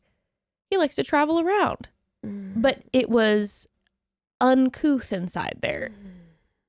Unclean. Horrifying. Unclean. Okay, the box. And then that's where I was like, okay, I thought it was like, here come the package like jokes. That's what I thought that the whole thing was. Okay. I got a big package. Yes. But it never happened. Which I was really happy about. The box, you know, the poor producers had to lug this box around everywhere. Yeah. And then the men at some point, and he wouldn't allow her to see him. And honestly, it was annoying, but also kind of a move. It kind of worked. It kind of worked because when he was, fine, we'll just get to it. When he stepped out of the box, yes, and when he was going around shaking everyone's hands, patting them on the back, I was like, this is actually kind like of a move. The guys hated him so much. It was kind of like, I didn't like his face. I didn't like his, but I was kind of like, I didn't find him attractive, but she found him attractive, and all the guys seemed to think he was hot. And I don't know if it's because they were expecting a guy who sits in a box the entire night not to be attractive at all, and that's maybe why he stayed in a box. I think he's got IRL energy. Like, I think he's that person where you're like, wait, whoa. Because all of the guys were like, everyone was threatened. Everyone was threatened. Carl's like, I don't like this at all. No, I think that he It was a move. You remember that. And you do. And like, it's not just like I pull up in a box and I pop out. That makes me feel cringy. But the fact that you stayed in that and then you talked to me through the box and I had to roll around, I'm like, that's weird. I just love the shaking hands, patting on the back, being like, hey guys, what's up? It's just like a power move. Yeah. He's got strong energy and what's his name again? James. And he's one I think he's one to look out for. And I don't know if that's look out for in a way that the guys are going to have a target on his back or if he's going to be villainous. Look, I'll tell you what. I'm not saying he's a good person, but I'm saying I like him. Yes. I'm saying I like him. I like his energy. I like his confidence. Does he kind of give you respect him. A mature Noah energy? Very different, but in the sense of like, I'm like, cheers to you, guy. You know, like you're going places. Yeah. He kind of reminds me of like a mature Noah because Noah would be making a stink about it in like a, kind of kid energy But way. he would like get in there and he would make himself. Would do it. Yeah. He would make himself seen in a way that wasn't like, I don't know how to describe it. It's like. It's the energy that anyone else, it would be cheesy, but because they commit to it in a certain way, it's not. It's natural. You know what? It's natural for them. Yeah. It's easy for them. Yeah. And that is what I respect. And that's a sort of je ne sais quoi that cannot be taught. Exactly. You're born with it or you're not. Straight up. Either you got it. It's true. Either you got it or you don't. It's so true. And he's got it. And that's why I'm like, all right, my hat's off to you, James. And it's true. And man, I know I am viciously attracted to that type of energy. Yeah. Yeah.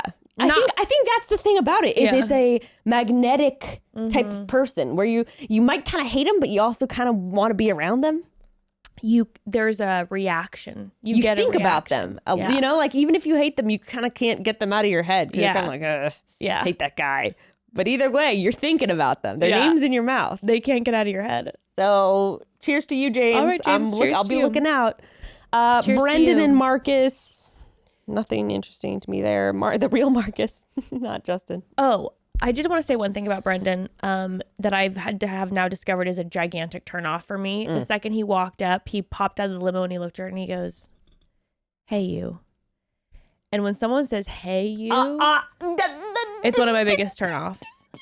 Unless you are someone.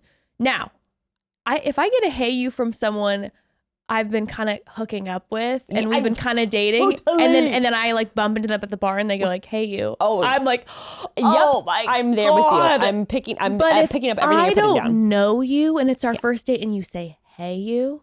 No. You don't know me. You have no idea who I am. Do you even remember my name? Is that what you're saying? Also, it feels like you watched too many things and you're trying to be like Matthew McConaughey and I don't want that from you. Makes me very uncomfortable. And Brendan seems like a nice guy. Now, if Matthew McConaughey walked up to me and said, "Hey, you," I'd be like, I mean, Matthew McConaughey could walk up to me and be like, "Hey, you stupid bitch." And I'd be like, "Hello, Matthew." Right? Okay, thank you. Matthew McConaughey, I don't care what anyone says about him, about how far up his own ass he is or whatever. Don't care. He's so sexy. Don't care. And anybody who says till that. death. I'd fuck him as an 85-year-old. Oh, yeah. I mean, that's how I feel about Harrison Ford. It's like Harrison Ford's like 80 and I'd be like, "Date me tomorrow." Yeah. And if anyone, he comes up to you, Matthew McConaughey says that, you talk shit on him, you melt in real life. Come on. Mike, the Christian guy. Yes. I can't wait to talk more about him in the future seasons. We've already talked a lot about him. Okay. I want to say something about Cody. Cody comes next. Cody, is one of the ones I have strong feelings about already. He gives me big Ben from Tayshia season energy, like by a mile. I believe that America will really like Cody. Cody gives you Ben energy? Big Ben energy. What? Greg gives me Ben energy. In the sense that I hate him. No, but Greg doesn't remind me of Ben at all. I think Cody reminds me of Ben. What? Yeah. And I have a feeling, I could be very wrong, but I feel like Cody's going to go pretty far. I could see that. And I think... I like Cody, though. I can't stand Cody. I don't know what well, I do know what it is. I thought his entrance was funny. Yeah. I thought the blow-up doll was funny. Yeah, whatever. But there's something about Cody that I don't trust that guy as far as I could throw him. I think I could see that. I could see that. I think I should say I shouldn't like him. I shouldn't say I like him. I think I'm amused by him. Like I think he's going to be entertaining. The way that Cody handled the shit with, well, we'll get there, but I was kind of like, it made me kind of laugh because he was like, what the fuck? And I was kind of like, I like that. I have thoughts about maybe why it was handled that way. Okay. But I think that Cody, to me, I say Ben energy. I feel like with Cody, we are going to not really actually get to know who Cody is. He will be presenting a lot of like, these are things that have happened and trying to connect that way and paint a different picture. Also, I had these feelings about Cody, and then last night I did receive certain confirmations of some of my feelings. Obviously not fully, we're not going to go there because we're not Reality Steve up in here and I don't have receipts. But he was one that I did receive quite a few messages about. Interesting. So it seemed to confirm, maybe wrong, but I couldn't shake. That was my natural instinct. As soon as I was seeing him on the screen, I was like, I don't trust this guy. Okay, so that's actually when Justin came out after that, but we already talked about him. Now, Christian in the green suit with the accent. Now, did you like the green suit? I liked the green suit. He was one of my favorites. I thought Justin looked gorgeous. Justin was in a crisp suit, looking stunning, and I loved Christian's suit. I'm wifing him up out of all of them. Dude, it almost embarrasses me to say this because I'm very confident he's probably a huge douche. You think? Yes. Really? Yeah. I looked at on his Instagram. I mean, I bet he is just not fair. He's just like a party boy kind of. But I love it. He says he dreams of driving the Batmobile one day. But he's competitive. He sold over $25 million worth of real estate to Christian.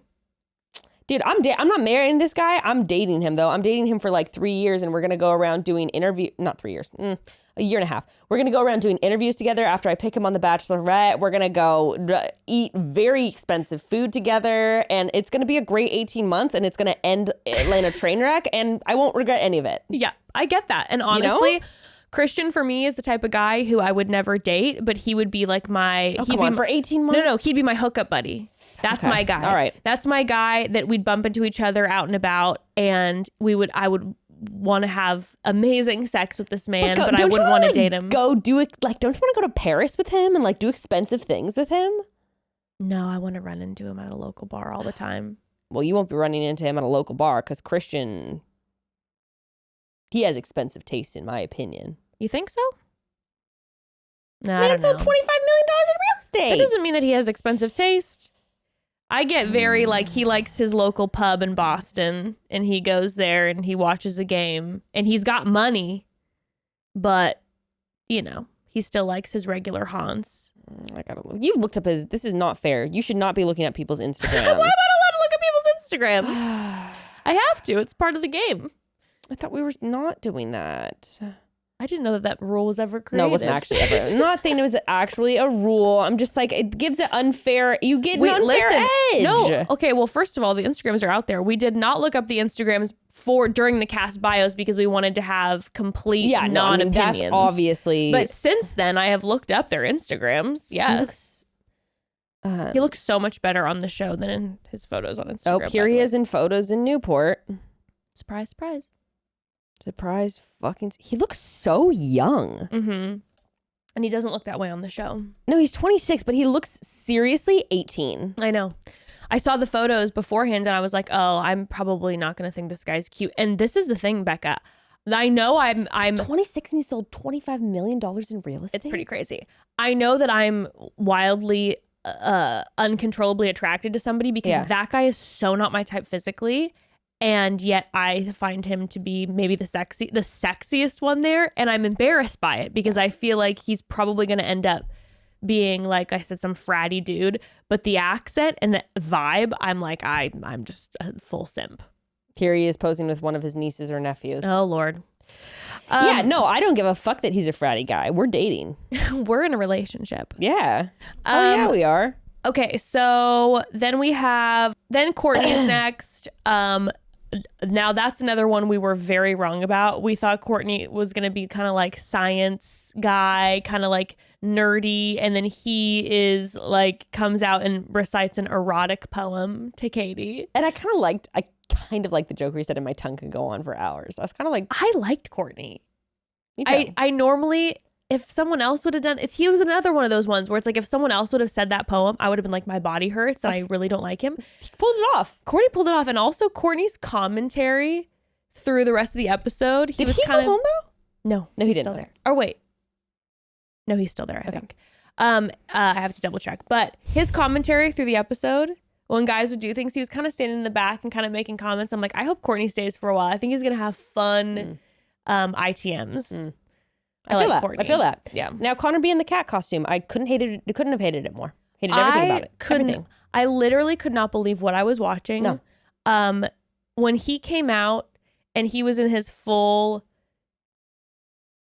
Halloween cat costume, not even the Andrew Lloyd Webber style full-blown cats, like the cat costume, and he popped out and he was like, and he like basically did like a top hat to her and it was like, it's nice to finally meet you. I was like, oh my God, like how is this happening? And then he says that he's gonna get a tall glass of milk, and he was like, after he left her, and he's scratching at the door. We need to just talk about their one-on-one time. Okay, let's talk about their one-on-one. I am getting like the kind of chills like on my body, like of like when someone talks about internal parasites, like, and that's really strong, but I am just.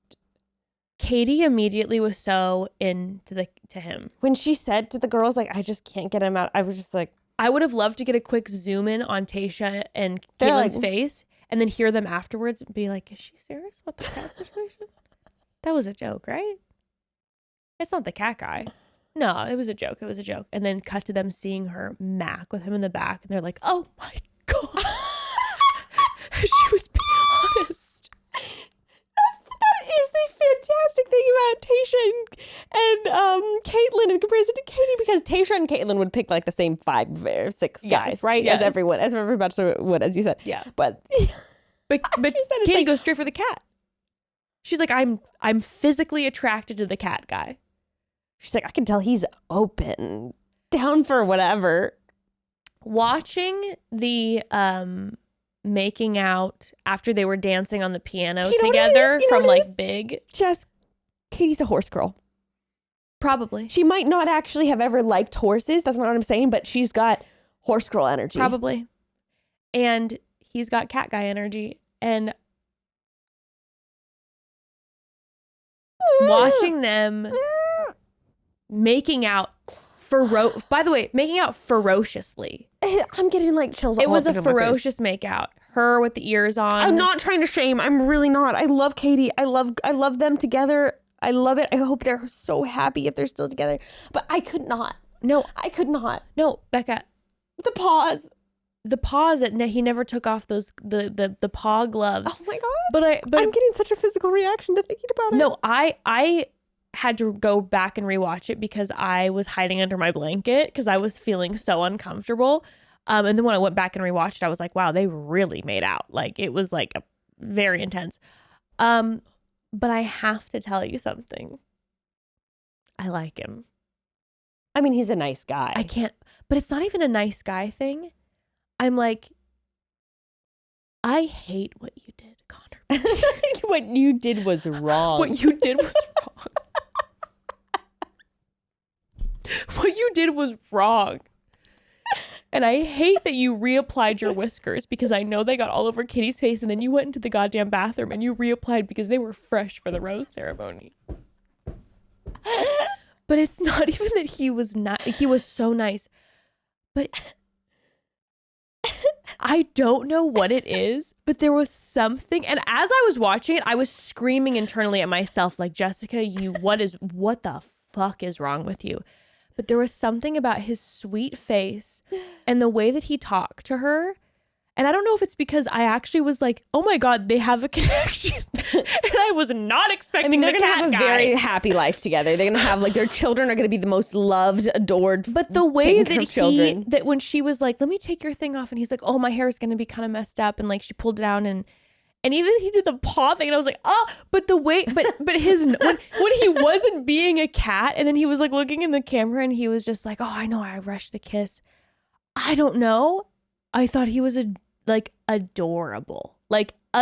And I can't believe I sit in front of you and I say this to you. And as I wrote my notes, I wept over my notes. I felt shame and I wept. But I could not help feeling like I think Connor is going to become beloved in Bachelor Nation. I'm sure he will. And you know what? You go straight to jail. You do not cross go. You do not collect $200. You're right. He's a great guy. No, but I don't even know that. I don't know. I mean, I know that he's a good guy. Yeah, he seems like he's a good it. guy. But you like him. I like I said, I wept over my notes. Okay, we're gonna move on. I can't stand him. She's so bad. I can't stand him. I can't stand the two of them together. I hate everything about it, but I'm also very happy for them because, like I said, they would have a very happy life together. I'm sure he's going to be the best dad, all those kind of things. I don't know. I don't know. Everything about him reminds me of Cam, who I could not stand. Cam was my heart. Cam has issues, and this guy doesn't, arch nemesis. I can't stand Cam. But he so doesn't remind me of Cam. He seems so gentle, and everything about being in a cat costume and scratching at the door seems like obnoxious guy, but he seems like gentle guy. Do you know what I'm saying? Yeah, no. I don't think he's obnoxious guy. And that's why my brain felt so confused. I don't think he's obnoxious because if he wouldn't have been in costume guy and he just would have approached her and kind of been like, hey, like da da da, I would have been like, oh my God, I think I love him. No, I think he's like, I don't know, and he's so. I don't know. My brain, it's all over the place. Group project. That's the thing. Yeah, big group project energy. I can't do it. But I do think he's gentle. I do think he's a nice guy. I just don't like him. Understood. I don't want to. No. It's not. I don't like him. I don't want to be around him. I don't want to see them make out ever again. And I know I'll be seeing it many more times on my screen. And I will be furious about it every time I'm subjected to that. Jimmy Kimmel asked Katie, "What's the thing that made you cringe the most watching this episode?" And she said, "Watching the cat." So maybe she sends him home like next week. Maybe she had some weird thing with him as dressed up as a cat, and the second she sees him not as a cat, she won't be into him anymore. Maybe that's a possibility. Watching them with like their chins and doing this whole like head neck. Watching the makeout made my body hurt, and I did not enjoy it, and I did not enjoy his cat costume, and like I said, how dare you do that? That was wrong. But it was who he was that I was like thrown off by. I think it's because I expected him to be obnoxious and he wasn't. And I think maybe that's what threw me off. Okay, so here are some other quick notes for me, and then I'm just going to toss it to you with your notes. Okay. Some things from the other guys. Okay. Pasta necklace from Greg. He doesn't really have a niece, I don't believe. I believe he made that pasta necklace. I don't trust a single thing about him. That was not cute. That was a cop-out move. And no one wants a fucking pasta necklace. Actually, I do. But no one wants a guy to give them a pasta necklace from their niece. Who gives a fuck? Okay. Okay. Hockey guy's most interesting personality trait is hockey. Yes. He also has hockey posture, which makes me giggle. It's like, it's beyond good. It's where you start to like bend backwards too far. Like where your legs can like do things, but your body is just like, yeah. Justin with the first kiss. Ooh, and throughout all my notes, I'm continually calling him Marcus with the first kiss. I'm having to correct every time I'm looking at my notes. Justin with the first kiss because Justin always gets the first kiss because that's who Justin is. Exactly. Trey has good energy. I liked the cool little board game map, whatever that guy's name. Carl? Yeah, that was kind of fun. It was kind of fun. I'm not a huge fan of Carl, though. I thought it was like a fun, like, little thing, though. It was, and I would remember him. And it's not too much, and it's not too corny. It's not too cheesy. It's just kind of like, that's fun. Yeah. When Christian said "wicked," I got weak at the knees. I missed that. he was like talking about their time together, and he was like, "How wicked!" And Why is Christian so hot? And I don't know. It's embarrassing. And I got literally weak at his Instagram, and I'm like, what? And I'm like so confused by my.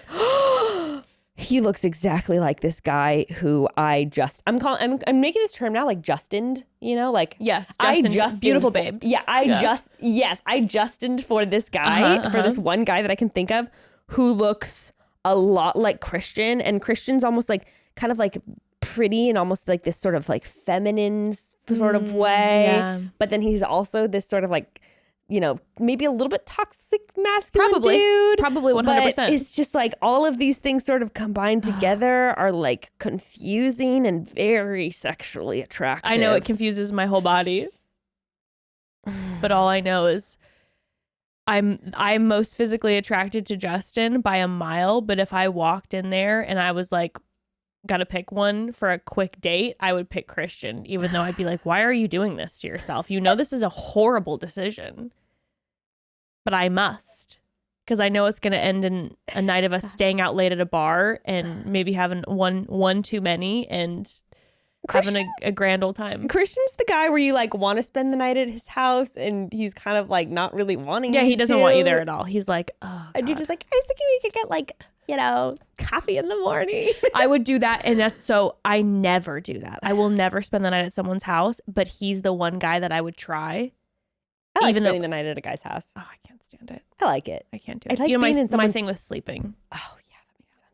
I like being in someone else's space. It's exciting. It's like taking a vacation for a weekend, being in someone else's space. I'm very much hook up, and I leave so quickly. Normally, the guy would be like, "Oh, you're leaving." Like it would be so quick. Oh, I like to linger. No, I never linger. I like to linger. You never even knew I was there. Makes you question if I was ever really there. This is the guy that I just got to show you. This is the guy that I Justined for, and he looks a lot like Christian. Oh my gosh. Doesn't he? Yeah, he looks just like Christian. I know. Maybe that's what it is. I don't have an excuse. He looks so much like Christian. Oh, that's weird. He looks just like him. Christian's the guy who like he could, you know, prematurely ejaculate in like 35 seconds and you're still going to be hitting him up that weekend and just being like, you want to hook up again? And you're like, why? And he was like, you said, toxic, and then also like the sex wasn't great, but you were still like, hi, and you don't know why. You're like, hey. Also, like, how are you? I have a feeling like his bedroom, even though he's a frat guy, is like surprisingly put together, and so you're kind of like, oh, like he washes his sheets like every couple of weeks. Okay. Whoa. And he's got his shit together. And honestly, you shouldn't be impressed because that's just like what a human should do. No. But you're kind of like, but you like tell your friends about it a lot. But he could be that 22-year guy in college and you're like, oh, like your bedroom, you're like, surprised. I bet Christian always smells so good. All right, we need to stop. I bet he does. I bet it's intoxicating, quite honestly.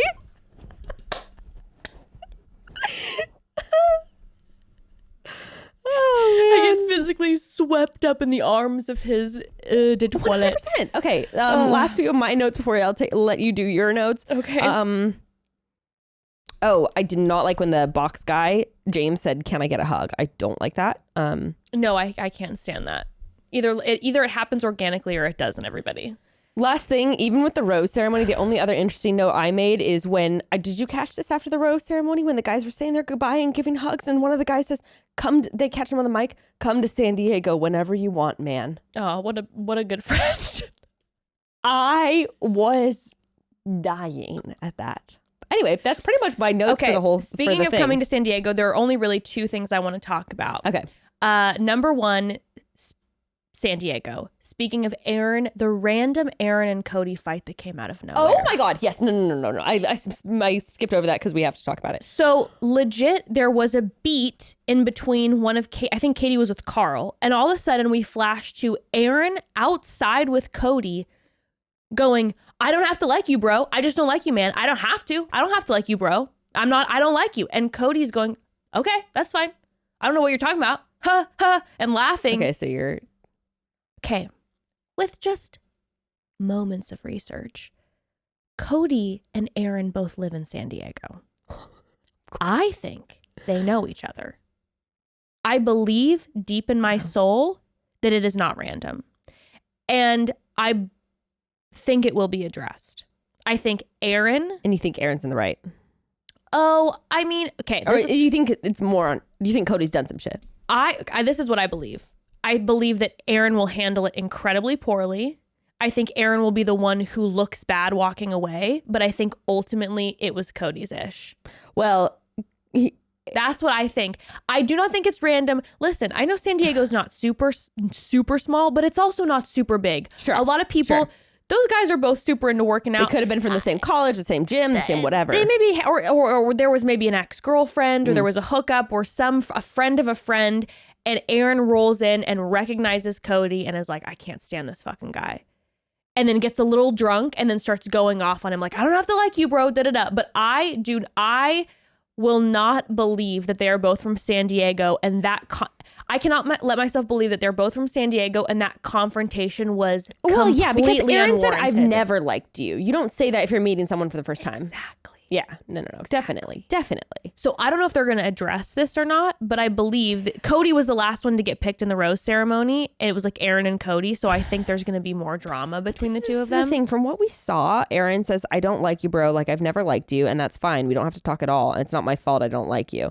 But that leads me to believe that there was nothing Cody did specifically, because if it was, Aaron would be like, I don't know, I just like can't agree, or like, you've always been this or you've always been that. No, Aaron just says, I've never liked you, and that's fine. We don't have to talk at all, and it's not my fault I don't like you. That leads me to believe there's no actual fault of Cody's. Perhaps. As you twirl your mustache. Or we will find out certain things about Cody. Even if it's just like, oh, their friends beefed or something and it's stupid. Yeah. I just don't believe, like, everyone was like, wow, that was so random. I'm like, I don't think it was random. No. I think they know each other. No, and I think they cut around it to make it people be like, wait, what? Yeah. And of course it's going to continue on. It has to. Of and course. if they don't let it continue on, it's going to be the most ridiculous thing that was ever thrown in ever. Absolutely.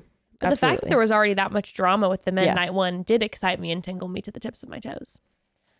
Now, the other thing I want to talk about was Greg. Okay. I have a lot of dynamic feelings about Greg. Let me walk you through them. First of all, Greg rolls in taller, much more attractive than I thought he was going to be. I completely understand why everyone is in love with Greg. Like, everything about Greg, I get why everyone's in love with him. I find myself being caught up for a moment when he would say certain things where I'd be like, I could see myself being in Katie's situation or being the Bachelorette, and he would, the way he kind of looks at you and kind of laughs, like, I'm like, oh, I would get caught. I would get caught in this I'm sure web. I would flirt with him. I will say that. Yeah. I'm sure I would flirt with him. Now, because it's only been one episode, I am willing to say that I could be so wrong about this guy. It's one episode in. We don't know anything about him. I could be so wrong. He could be an actual doll. And I will say, I did get a couple messages from people who knew him who were like, he's the sweetest guy ever. Sure. Comes off as that until you're dating him.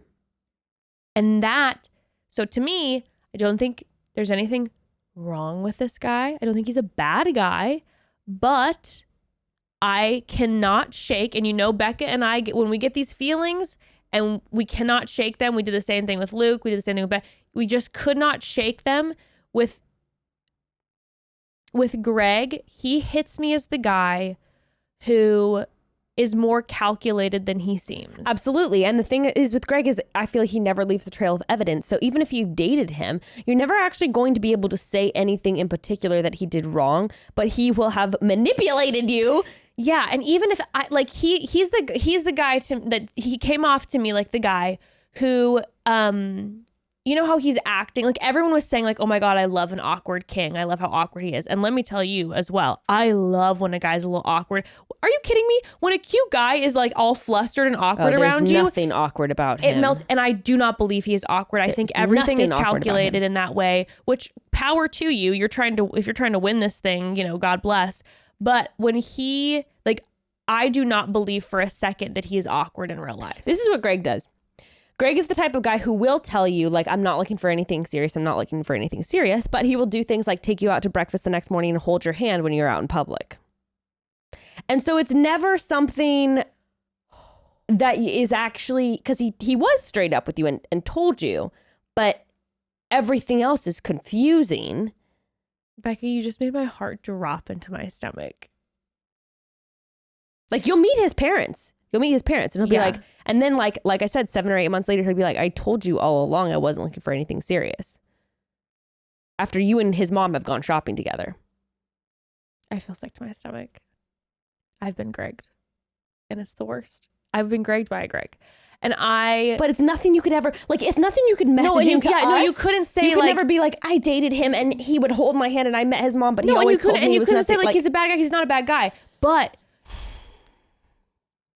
and like, by all accounts, could be like the nicest guy, like with friends and everything ever. But he's the guy who I worry for Katie. My alarm bells are going off like crazy.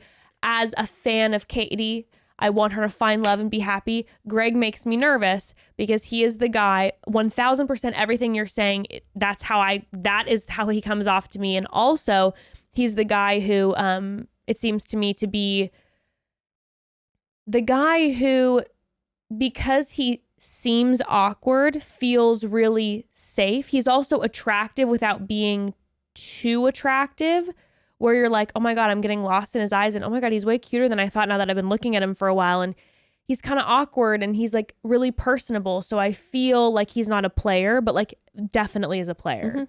Mm-hmm. He's very disarming. Mm-hmm. But I don't think everyone's talking, and so here's my thing. You can walk away being like, I love Greg and Greg's a great guy.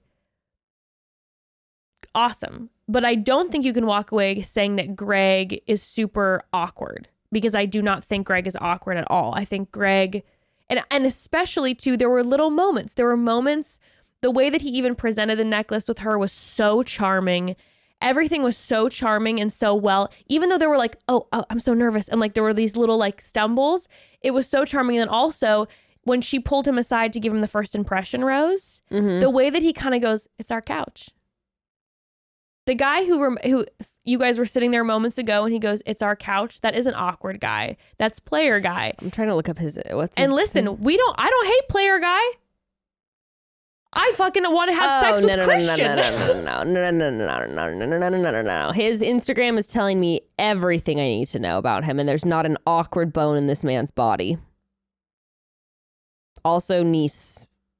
He also has photos of his niece. And his nephew. Many of them, actually. And he talks about, and he says he wants to have a very large family. And I believe all these things. I really do. I believe all these things about Greg. But what I can't then, when I'm seeing on Twitter and everyone being like he's our awkward king. I'm like, no, he's a really hot fucking dude who knows what he's doing. Yes. And I'm not saying he's a bad guy, but he does know what he's doing. I'm saying he is. And I think he's going to break Katie's heart. I believe it wholeheartedly. He's going to break Katie's heart. I think that's what he does. Yeah. For a living. Here's him with a shirt off with his niece just like posed on him. Oh my gosh. Literally, it's all about his shirt off. Here is another one immediately after with his shirt off holding the baby. Wow, he is more muscular than I would have thought. But that is what I'm going to hold to. I firmly believe it. I also heard all of him with his family members. I also heard he now I forget specifically, he's in like ad sales or something like that, but he went to school to be an actor. So what I would like to say, or he at some point went to acting school.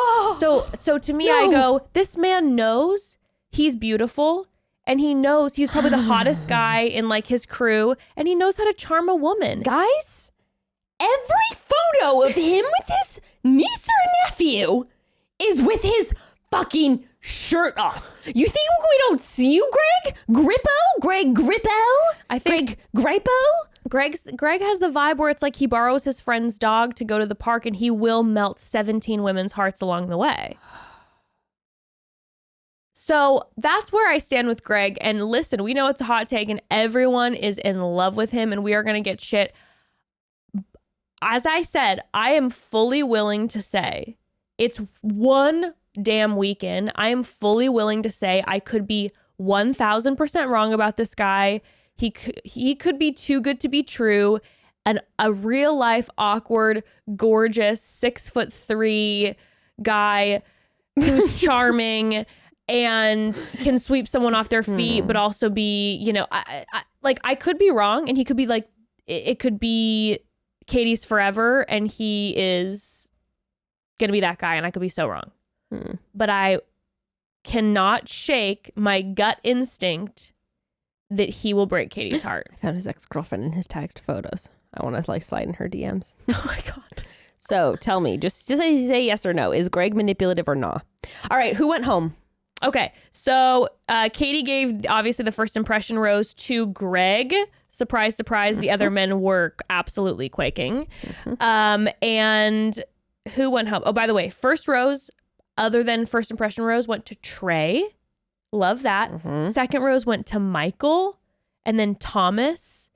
Garrett. We never really saw Garrett, which is why, Becca, by the way, I have nervous feelings about Garrett. He might come out a little further. Yeah. And I think the kind of laying low and then potentially future villain. I also wouldn't put it past that Greg might end up becoming a villain. That all the guys might turn on Greg because Katie's super into him and he's the one that they're like, he's lying. Oh, yeah, no, I saw the potential of that. I saw the potential of shit coming out about him. Yeah. Okay, so who left was Skin Jeff, Motorcycle Brandon, who we literally never got to see. I know. Justice for Brandon. Gray was devastated. It was actually very disappointing. I wanted to get to see him a little bit. Crystal Marty. Who knew? Marty busted out his crystals to show Katie. Did you see that moment? No. Marty like sat with Katie and was like, I'd like to show you some of my stones. And he opened a packet and started pulling out all his different crystals and like naming them for her. She didn't like that. Okay. She did not like that. I was surprised. I thought she'd be super into it. Gabriel.